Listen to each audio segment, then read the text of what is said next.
சிலருக்கு neck pain, நெக்ல இருந்து கைக்கு வந்து ரேடியேட்டிங் பெயின், அதே மாதிரி கழுத்தை வந்து ஒரு பக்கம் திருப்ப முடியாத அளவுக்கு ஸ்டிஃப்னஸ் இருக்கும். இதுக்கு நிறைய ரீசன் இருக்குது. நம்மளுடைய C4, C5, C6, C7 கூடிய எலும்பு நடுவில் இருக்கக்கூடிய ஜவ்வுகள் சம்டைம்ஸ் வந்து பிரிங்கி வெளியில் வர்றதுனால, அதாவது டிஸ்க் பல்ஜுன்னு சொல்கிறக்கூடிய கண்டிஷன்னாலையும் இருக்கலாம். அப்படி இல்லைன்னா போன் வந்து டீஜெனரேட் ஆகுறது, மசில் வந்து வீக் ஆகுறது, நிறைய மொபைல் யூஸ் பண்ணுறதுனால ஃபார்வர்ட் நெக் அப்படின்னக்கூடிய போஸ்டரில் மாறக்கூடிய விஷயங்கள்னாலையும் இந்த சிம்டம்ஸ் வந்து இருக்கிறதுக்கு வாய்ப்பு இருக்குது.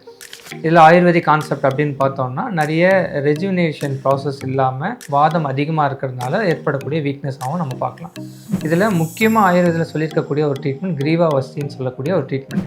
முதல்ல அபியங்கம் பிண்டே சுவேதனம் அப்படின்னக்கூடிய ட்ரீட்மெண்ட்ஸ் வந்து 3-4 டேஸ் கொடுத்ததுக்கப்புறமா கிரீவாவஸ்தின்னக்கூடிய ட்ரீட்மெண்ட்ஸ் வந்து பேஷண்ட்ஸ்க்கு கொடுப்போம். இந்த இன்ஃப்ளமேஷனை கம்மி பண்ணி ஸ்ட்ரென்தன் பண்ணக்கூடிய இந்த ப்ராசஸில் போன், மசில், டிஸ்க் எல்லாமே ஸ்ட்ரென்த் ஆகுறதுனால பேஷண்ட்ஸ்க்கு ஒரு நல்ல ஒரு இம்ப்ரூவ்மெண்ட்ஸ் வந்து கொடுக்க முடியும். இதுக்கப்புறமா அவங்க வந்து போஸ்டர் கரெக்ஷன்ஸ்க்கான எக்ஸசைஸ் ஃபாலோ பண்ணாங்கனாலே போதுமானதாக இருக்கும்.